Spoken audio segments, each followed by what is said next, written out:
কয়েকটা শ্রেণী: অলিগার্ক, রাজনৈতিক পৃষ্ঠপোষক, আমলাতন্ত্র, পুলিশ।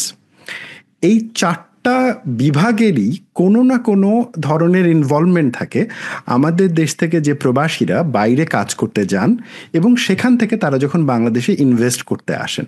আমি আপনার কাছ থেকে একটা একটা করে জানতে চাইবো যে এই যে চারটা মেজর পাওয়ারফুল গ্রুপ, তাদের যে নেক্সাস, এই নেক্সাসটাকে ক্ষমতা কিভাবে কমিয়ে এনে সেখানে প্রবাসীদের আরো বেশি অধিকার নিশ্চিত করা যায়, সে ব্যাপারে আপনার কি কি পরিকল্পনা রয়েছে?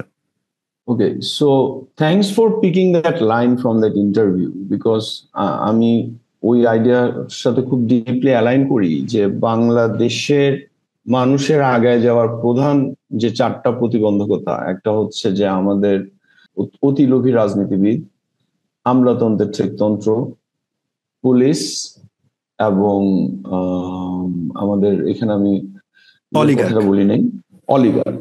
হ্যাঁ, এবং এই চারটার একটা নেক্সাস রয়েছে।